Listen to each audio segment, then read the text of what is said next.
Bien, buenos días y feliz sábado para todos. ¿Cómo se sienten? Bendecidos, amén, ¿verdad? Bendecidos porque estamos vivos y porque a modo de agradecimiento venimos a este lugar, ¿verdad? Para adorar a nuestro Dios. En esta mañana, pues vamos a estudiar la palabra de Dios. Y vamos a tocar también algunas citas guay. Yo sé que hay hermanos aquí que tal vez estén peleados con la hermana guay, pero lo quiere usted o no lo quiera, es la palabra de Dios a través de ella, ¿verdad? Y yo no puedo de cierta manera, obviar algo que viene de Dios. Así que me disculpan esos hermanos que tal vez hasta cierto punto están en desacuerdo con esta sierva de Dios, pero debo también citar palabras que ella dice en nombre de Dios.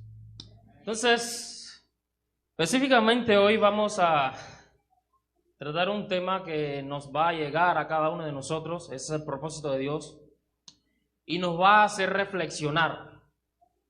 Va a hacer que nosotros, a partir de hoy, podamos entender cómo nos hemos comportado delante de Dios, en qué posición nos encontramos y hasta qué punto nos hemos alejado de Dios.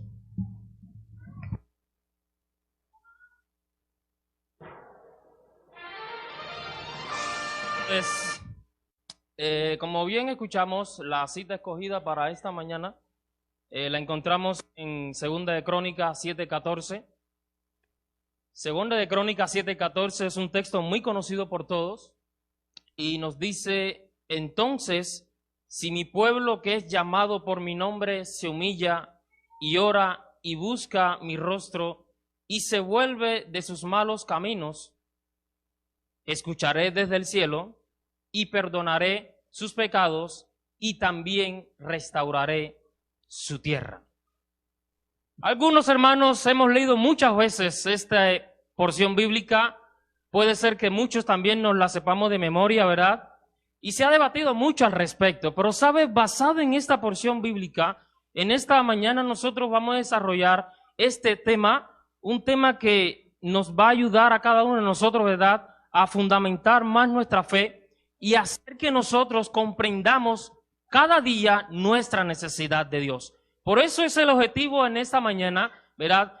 3 características que nosotros vamos a estar estudiando y debatiendo en esta mañana que nos muestra, ¿verdad?, cómo tú y yo podemos entender y podemos saber que pertenecemos al pueblo que lleva el nombre de Dios.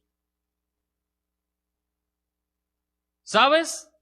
La palabra nos muestra muchas características, muchas formas, pero todas estas características están resumidas en 3 características fundamentales, 3 características principales que te muestra a ti y me muestra a mí si realmente nosotros pertenecemos al pueblo que lleva el nombre de Dios. Y ya le digo ya por adelantado, cuando digo el pueblo no me refiero a adventistas, no me refiero a pentecostales, no me refiero a testigos de Jehová, no me refiero a evangélicos, no me refiero a mormones, no me refiero a católicos. Dice la palabra de Dios, el pueblo que lleva el nombre de Dios. Y vamos a ver cuál es ese pueblo y cuáles son esas características. Primera característica en esta mañana, un pueblo espiritual. Bueno, usted dirá, bueno, un pueblo espiritual eso es fácil, porque muchos acá pensarán y dirán, bueno, espiritual es algo muy fácil, es estudiar la Biblia, es hacer lo que Dios dice, es orar, es hacer esto, es venir a la iglesia. Eso es parte de ser espiritual, pero no lo es todo.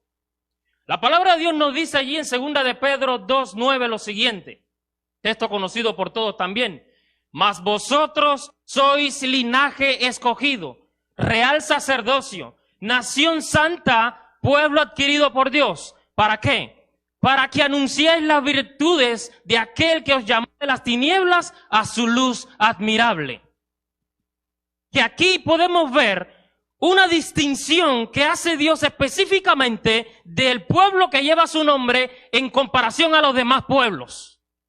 Una distinción específica que tiene Dios para aquellos que le honran y le son fieles. Una distinción específica para aquellos que son realmente espirituales. Un pueblo escogido, una nación santa, una nación que tiene un real sacerdocio. Una nación que es llamada para algo específico. Y ahora, como decía anteriormente, ¿qué puede implicar para mí espiritualidad? Bueno, para muchos espiritualidad es algo fácil.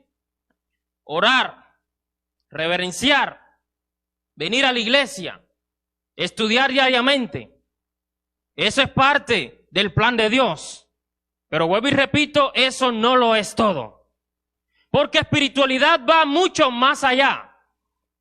Dice que espiritualidad no se mide tampoco por el nivel espiritual por lo que se ve, sino por lo que está presente. La persona espiritual también combina y utiliza los dones de Dios, no para beneficios propios, sino para beneficio del propio Dios y de su pueblo. La persona espiritual no ve las cosas de Dios como un negocio propio. Y hay muchas personas en el pueblo de Dios que tienen las cosas de Dios para beneficio propio. Incluso se han enriquecido por las cosas de Dios.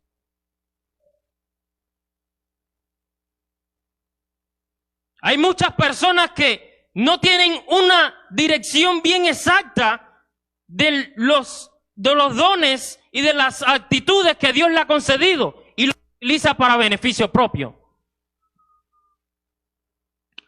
La persona que es espiritual brinda un servicio natural, brinda un servicio sincero y brinda un servicio único. En el tiempo de los fariseos, allí en el tiempo de Jesús, los fariseos eran personas bien dotadas, ¿sí o no? Eran personas bien dotadas, eran personas que sabían predicar bien, tenían mucho conocimiento de la palabra de Dios. Pero aún así Jesús se refirió a ellos como ¿qué? Sepulcros, blanqueados. ¿Y por qué? Porque ellos se creían que eran espirituales, se creían que por lo que decían, por lo que vivían, por lo que vestían, por lo que mostraban exteriormente, ya eso implicaba de que eran espirituales. Pero a la vista de Dios no lo eran. A la vista de Dios, cuando ellos iban a predicar, tal vez muchas personas ni caso le hacían. A la vista de Dios, cuando tal vez ellos motivaban para que vinieran a la iglesia, muchas personas no venían. ¿Por qué? Porque no podían apreciar lo que era espiritual. Porque ellos simplemente eran un metal que resonaban, pero por dentro estaban huecos. Porque les gustaba exigir y decir algo, pero ellos mismos no lo vivían y no lo predicaban.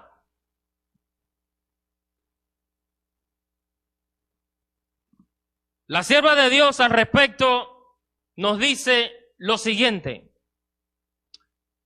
pronto se realizarán cambios peculiares y rápidos, y el pueblo de Dios debe estar dotado del Espíritu Santo para que con sabiduría celestial pueda hacer frente a las emergencias de esta época y hasta donde sea posible contrarrestar los movimientos desmoralizadores del mundo.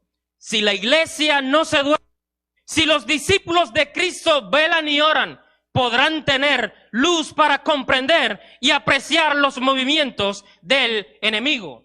Joya de los Testimonios, tomo 3, página 69. Sigue diciendo: despiértense en las iglesias antes que sea eternamente demasiado tarde. Asuma cada miembro su individual y vindique el nombre del Señor que lleva sobre sí. Que la fe sana y la fe y la ferviente piedad reemplacen la pereza y también la incredulidad.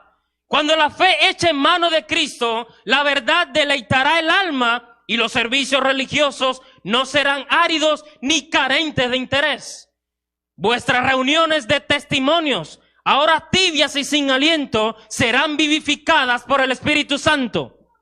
Y diariamente tendréis una rica experiencia mientras practiquéis el cristianismo que ahora profesas. Si se convertirán los pecadores, serán conmovidos por la palabra de verdad y dirán como dijeron algunos que escucharon las enseñanzas de Cristo: hemos visto y oído. Joya de los Testimonios, página. ¿Qué otra característica tiene el pueblo de Dios? El pueblo que lleva el nombre de Dios. Un pueblo con firmeza. Usted dirá, bueno, ¿qué cosa es firmeza? ¿Qué cosa es estar firme? ¿Es estar parado, inmóvil? ¿Es mantenerse en firme desde el punto de vista militar? ¿Qué nos dice la palabra de Dios en Mateo 5:37? Pero sea vuestro hablar sí, sí, no, no, porque lo que es más de esto, de mal procede. Lo que es más de esto, de mal procede. ¿Sabe qué? Para Dios no existen términos medios. Dios no es como nosotros los seres humanos que a veces acostumbramos decir tal vez, quizás, a lo mejor, puede ser, me parece. Para Dios no existen esas pequeñas frases. Para Dios existe un sí, sí y un no, no. Por eso, cuando tú y yo decidimos aceptar a Cristo Jesús como nuestro Salvador, Dios espera que nosotros seamos personas con palabras firmes. Con personas que tienen palabras dignas de confianza. Personas que no digan ahora sí y dentro de un momento digan no. Personas que cuando todo está bien digan sí, cuando todo está mal digan no puedo. Personas que estén diciendo ahora sí, pero tal vez mañana no. O ahora no puedo, tal vez creo, no, quizás no. Personas que tengan un sí, sí y un no, no. Y con Dios o estamos o no estamos. ¿Cree usted o no lo quiera? ¿Con Dios estamos o no estamos? Yo no puedo decir, Dios, yo creo en ti. A veces puede ser, no sé, quizás no. ¿Crees sí o no? Una respuesta firme. Una respuesta certera. Una respuesta única. ¿Y por qué a veces se nos hace tan imposible contestarle firmemente a Dios? Comportarnos con firmeza delante de Dios. Y saben, el pueblo de Dios, cuando fue introducido en la tierra prometida y tristemente por sus pecados, Dios los entregó a muchas naciones, entre ellos a los babilonios y a los persas. Aún las personas que habían quedado en las ciudades de Judá no comprendieron el castigo de Dios. No comprendieron incluso que por estar dudando para con Dios, por no darle una respuesta firme a Dios, le había sobrevenido todo este castigo y todo este grande mal. Y lo seguían haciendo. Y yo quisiera, mis queridos hermanos, para que usted vea hasta qué punto cuando nosotros somos firmes delante de Dios, cuando nosotros tenemos respuesta firme delante de Dios, el propio Dios se puede dirigir a nosotros como personas íntegras y justas. Y esa es una de las características que debe tener este pueblo firme que lleva el nombre de Dios. Debe tener un carácter íntegro. Debe ser una persona moral que inspire respeto y confianza.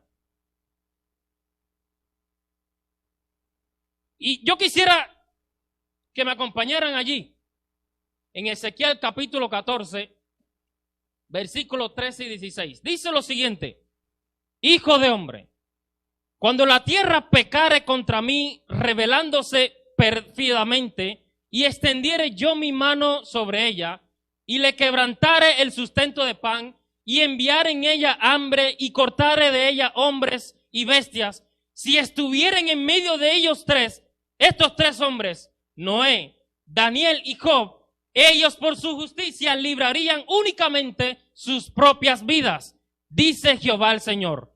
Y si hiciere pasar bestias feroces por la tierra, y la asolaren y quedaren desoladas, de modo que no haya quien pase a causa de las fieras, y estos tres varones estuviesen en medio de ella, vivo yo, dice Jehová el Señor, que ni siquiera sus hijos llorarían, ellos solamente serían librados y la tierra quedaría desolada.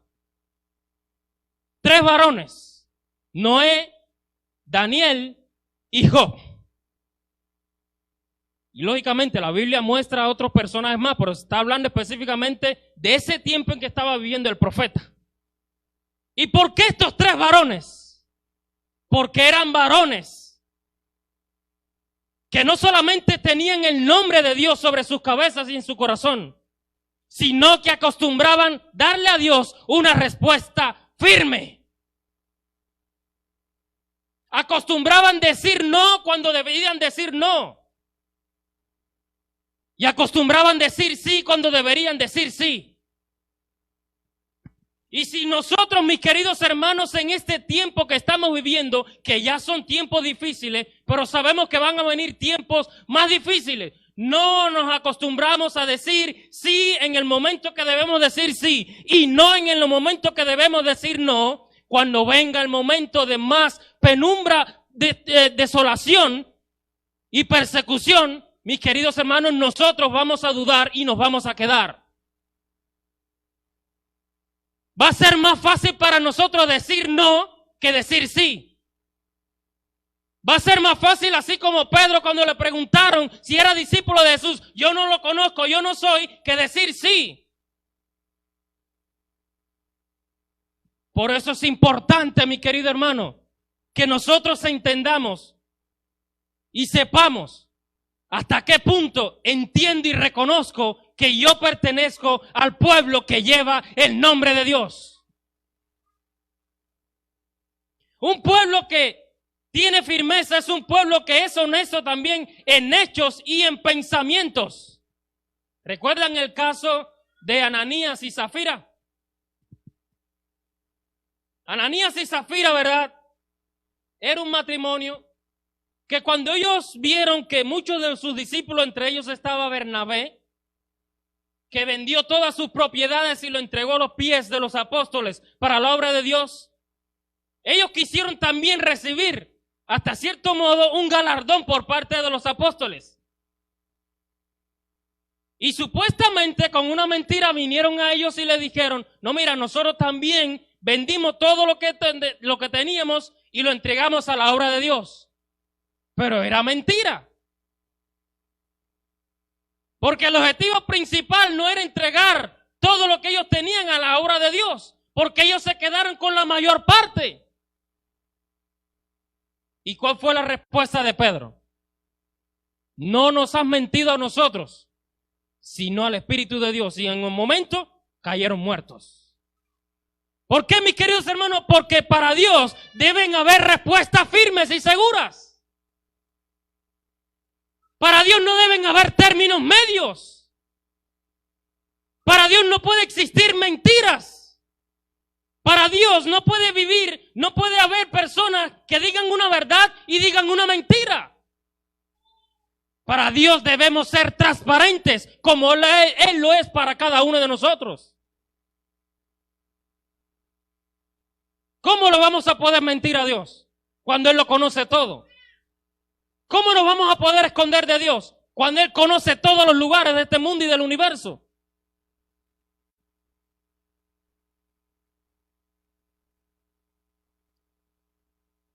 Sea nuestro hablar sí, sí y no, no. Una persona o un pueblo que tiene firmeza es un pueblo también que tiene corazón. ¿Qué implica que tú y yo tengamos corazón? ese músculo que está latiendo dentro de nosotros, en medio de nuestro pecho. La palabra de Dios nos muestra, ¿verdad?, que corazón no se refiere únicamente a eso, sino que se refiere también a nuestra mente, a nuestra alma, a nuestro raciocinio, a nuestra manera de evaluar las vicisitudes por las que pasamos y cada situación o cada decisión que nosotros tomamos en la vida, las cuales tienen consecuencias positivas o negativas. Y la palabra de Dios nos dice en Deuteronomio 26:16, Jehová tu Dios te manda hoy que cumplas estos estatutos y decretos. Cuida, pues, de ponerlos por obra con todo tu corazón y con toda tu alma. Otras versiones dice, con toda tu mente, con todas tus fuerzas, con todo tu corazón. O sea que cuando yo soy firme en dar un paso, yo estoy seguro que aunque tenga mi caída, aunque tenga obstáculos, yo voy a permanecer firme.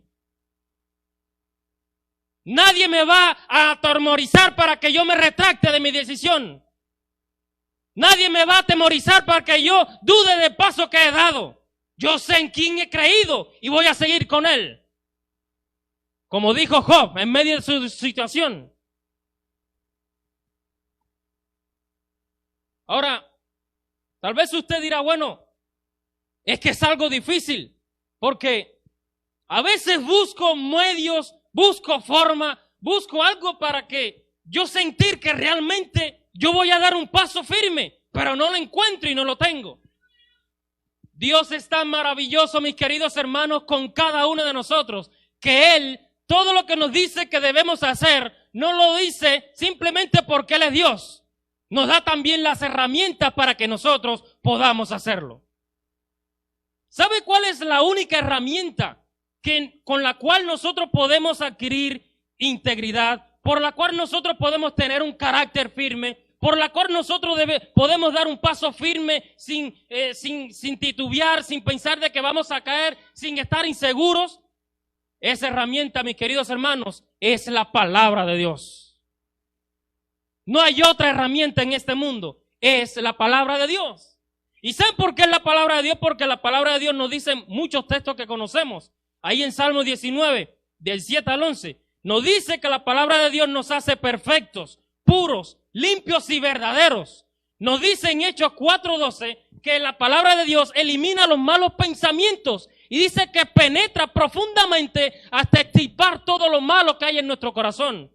Nos dice también un texto muy conocido por todos, en 2 de Timoteo 3:16, que la palabra de Dios nos instruye, nos corrige, nos perfecciona y nos prepara para hacer toda buena obra. Entonces no puede existir justificación delante de Dios por parte nuestra para decir, yo no puedo dar un paso con firmeza. Yo no sé mantenerme firme. Yo no sé responder con firmeza sí o no. No me acostumbro a vivir de tal manera. Hay una herramienta y esa herramienta es la palabra de Dios. Ahora usted dirá, bueno, pero es que todavía me siento inseguro. Bueno, eso se radicará específicamente y en primer lugar porque usted no hace uso de la palabra de Dios. Porque la palabra de Dios me dice que me instruye, me hace sabio, me hace perfecto, me hace puro a medida que yo la estudio, a medida que yo cada día me alimento de ella. Pero si dejo de hacerlo, ¿qué va a suceder?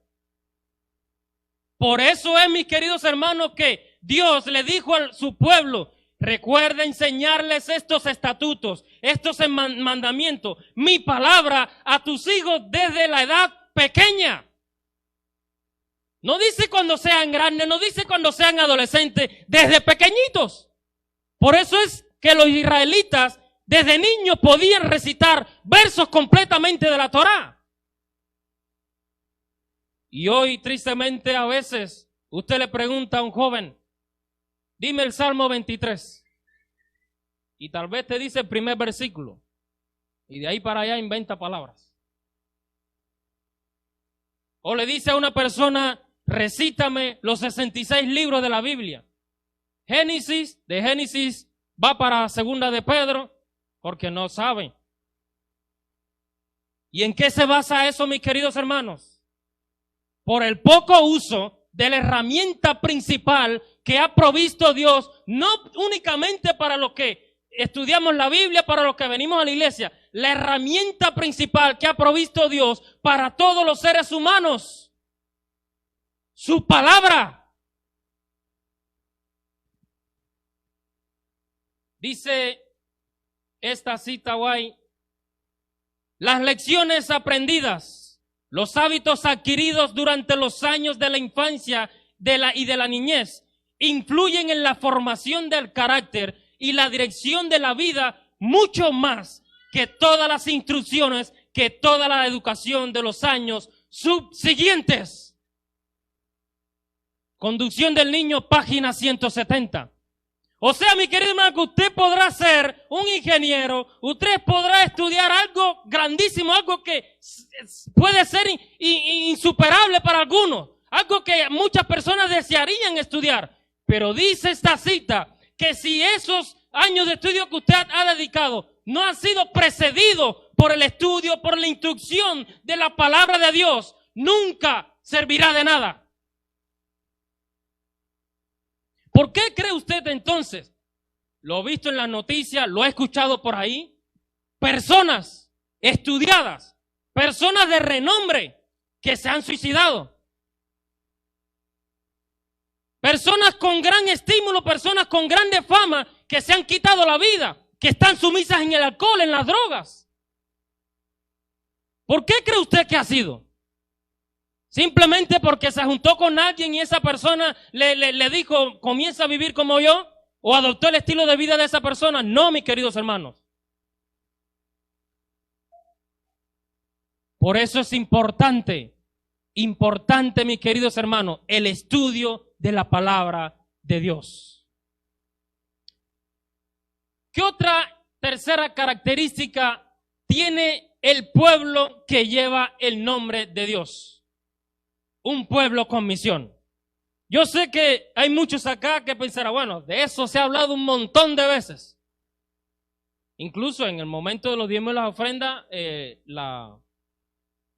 el segmento que estaban proyectando trataba específicamente acerca de eso. Jóvenes del Brasil que se aventuraron en lo profundo del África para cumplir con la misión de Dios. Sin hacerle caso a los obstáculos, sin pensar de que iban a tener problemas, que iban a un lugar difícil.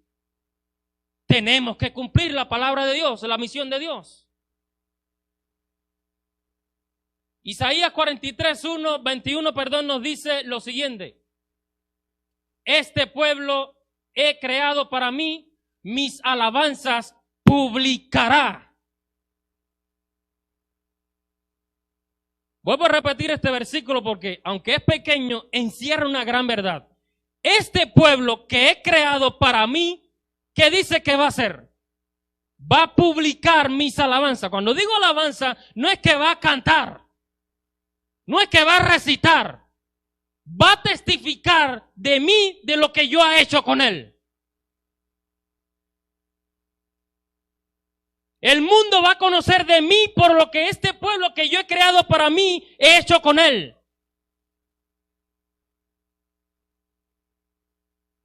Ahora la pregunta es, si yo he publicado o no las alabanzas de Dios, ¿por qué ha sido? Y si lo ha hecho a medias, ¿por qué ha sido? Porque entiendo que no llevo el nombre de Dios en mi vida. Porque entiendo que una parte de mi vida pertenece a Dios, pero otra parte de mi vida pertenece al mundo. Porque entiendo que no quiero darle completamente mi corazón y entregarle toda mi vida a mi Dios que me lo ha dado todo. Porque todavía discrepo con Dios en entender de que yo formo parte del pueblo que Él ha creado para Él.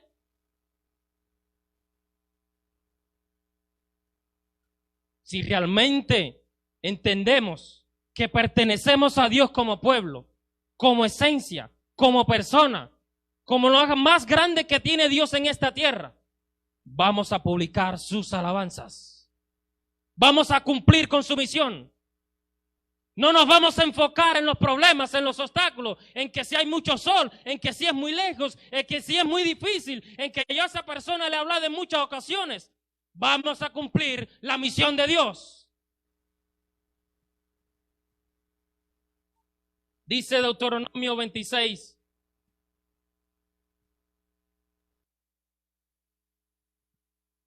Jehová ha declarado hoy que tú eres un pueblo suyo de su exclusiva posesión, como te lo ha prometido, para que guardes todos sus mandamientos a fin de exaltarte sobre todas las naciones que hizo para loor y fama y gloria, para que seas un pueblo santo a Jehová tu Dios, como él ha dicho.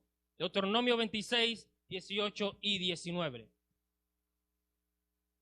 Dice también Mateo 5, 16, así alumbre vuestra luz delante de los hombres, para que vean vuestras buenas obras y glorifiquen a vuestro Padre Celestial que está en los cielos.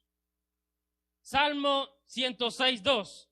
¿Quién expresará las poderosas obras de Dios?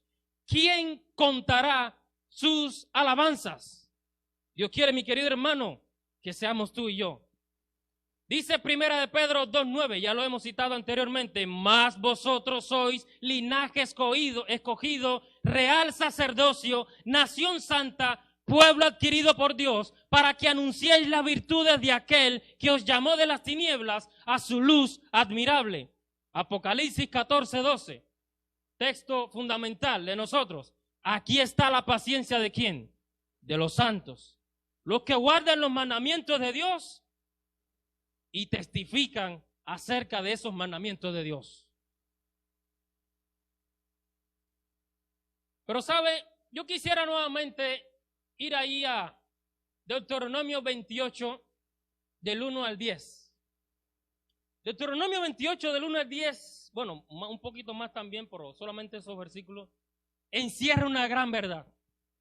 Allí Dios está siendo condicional para el pueblo de Dios. Le dice, mira, yo te voy a bendecir. Yo te voy a dar grandezas en la tierra. Tú no vas a tener hambre. Tú ni siquiera le vas a pedir prestado a los demás. Las demás personas te van a pedir prestado a ti. Tú vas a estar siempre encima y nunca por debajo. Tú vas a ser cabeza y nunca vas a ser cola. Tú siempre vas a estar delante de mí.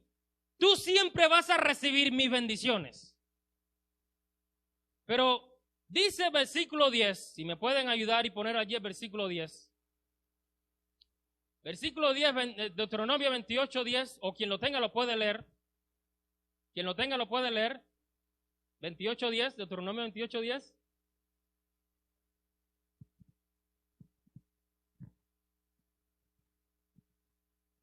Dice que si nosotros le obedecemos a Dios y Dios cumple su promesa de bendecirnos, todo lo que escuchamos anteriormente, dice que entonces todos los pueblos de la tierra verán a Dios por lo que Dios hace en nosotros.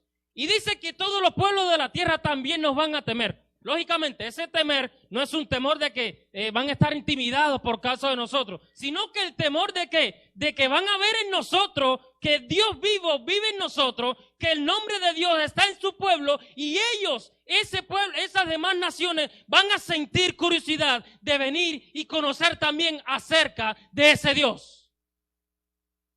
O sea que cuando nosotros levantamos en alto el estandarte de Dios, se despierta el interés entre los demás también por conocer a Dios. ¿Por qué usted cree entonces que los cananeos visitaban y honraron a Abraham, a Isaac y Jacob?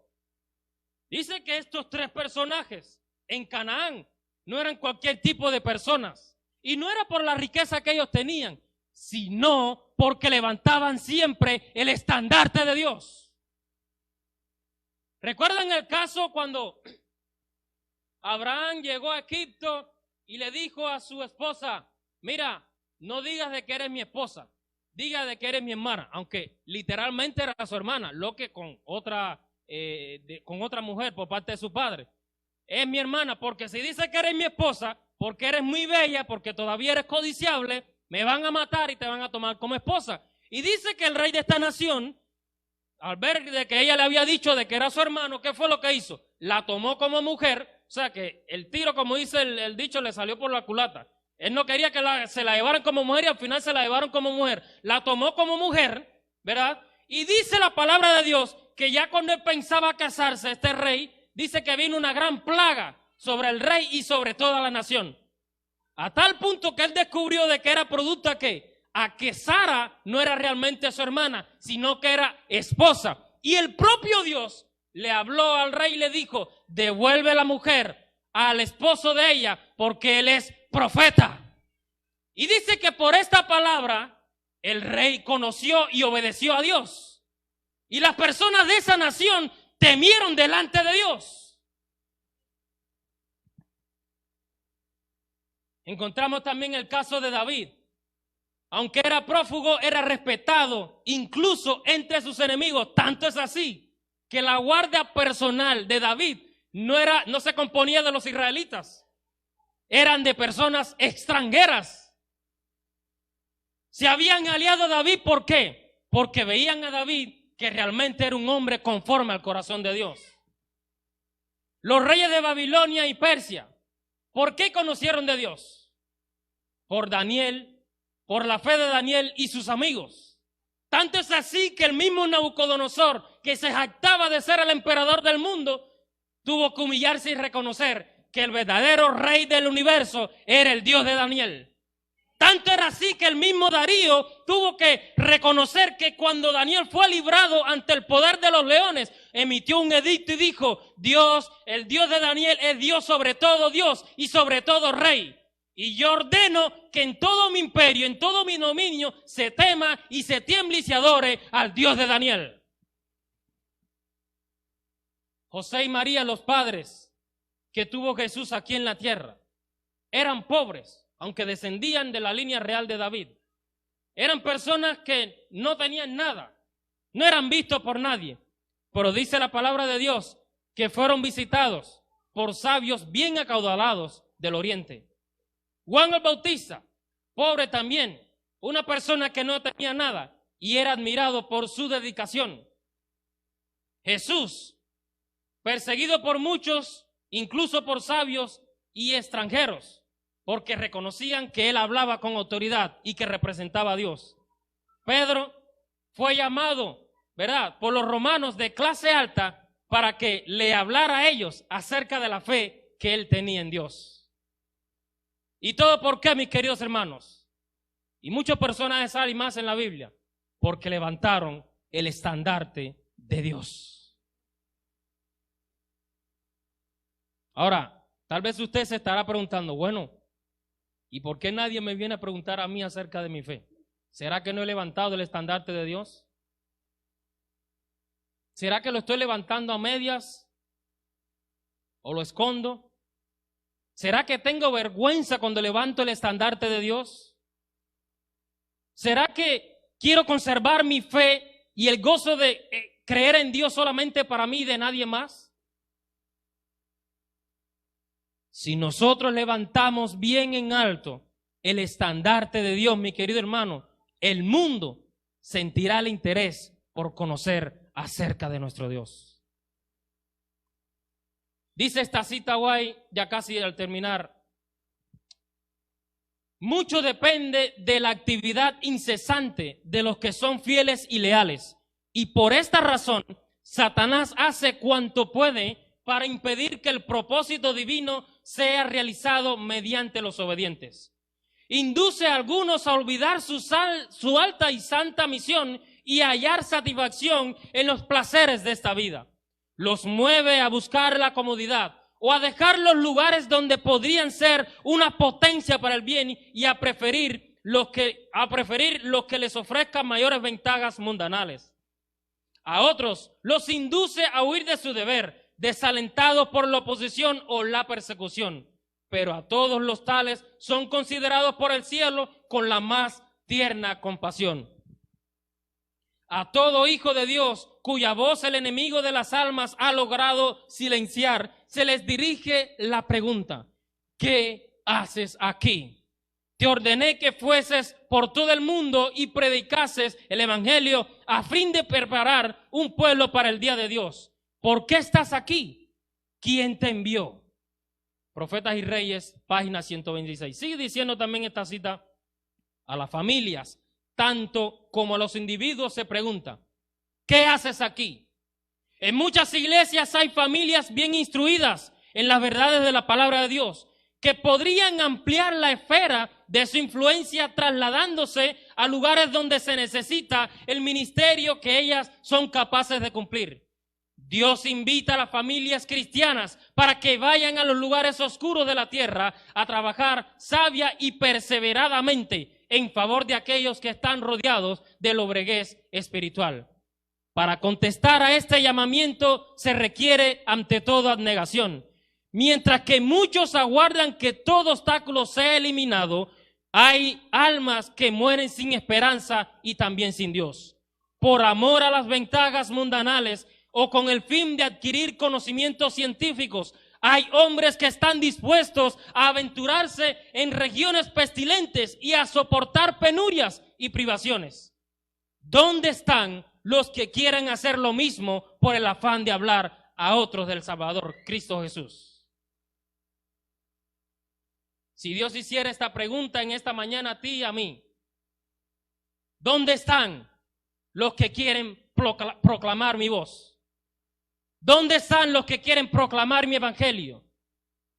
¿Dónde están los que quieren proclamar mi alabanza, mi salvación? ¿Estaremos dispuestos a contestar como Isaías? Heme aquí, envíame a mí. ¿O bajaremos la cabeza y comenzaremos a pensar, sí, por la casa y el carro y el trabajo y mis niños y cómo va a ser mi vida y el dinero?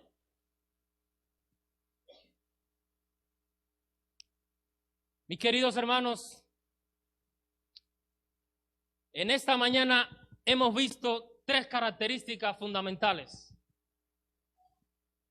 del pueblo que lleva el nombre de Dios.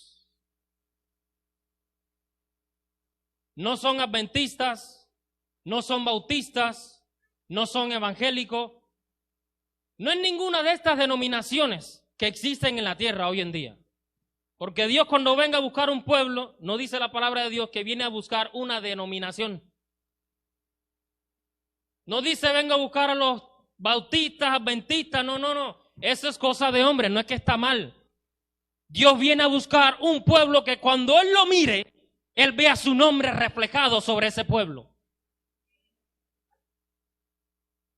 Ahora, por lo que tenemos que trabajar usted y yo, es formar parte de ese pueblo. No para ese momento cuando Él venga, desde ya.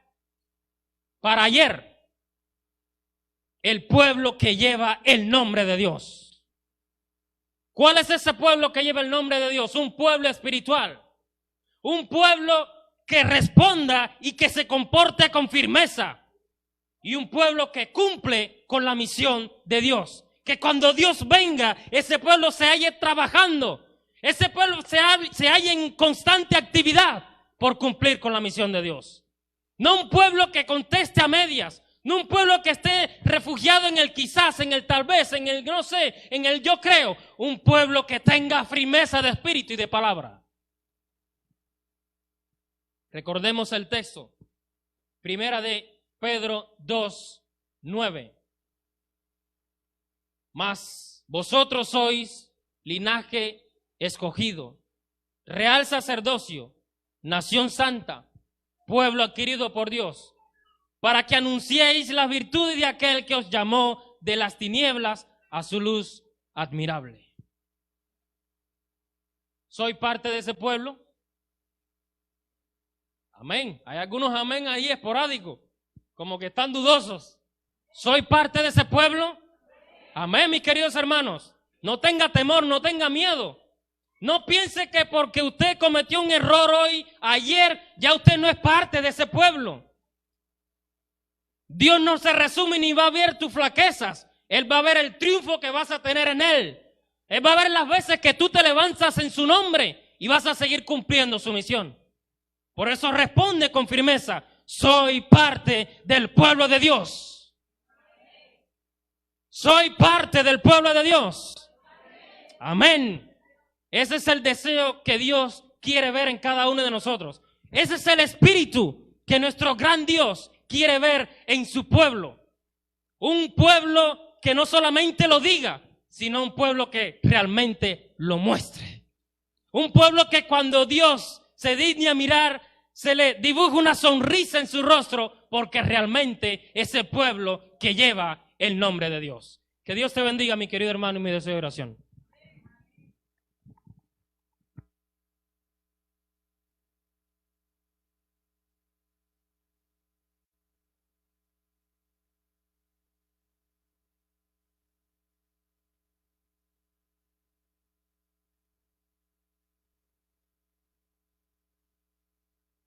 Vamos a orar, por favor. Bendito Dios que moras en los cielos. Gracias, Señor. Gracias porque tú eres nuestro Dios. Gracias incluso, Señor, porque aunque en muchas ocasiones entendemos que nos hemos apartado de ti, entendemos que tenemos la oportunidad de volver a ti, Señor, y nuevamente que tú nos veas como el pueblo que lleva tu nombre. Gracias, Señor, porque somos un pueblo unido. Gracias, Señor, porque tenemos una identificación. Gracias, Señor, porque tenemos una misión. Y gracias, Señor, porque en esa misión nunca vamos solos. Gracias, Padre, por ser nuestro Dios. Te lo rogamos en los méritos de Cristo Jesús. Amén.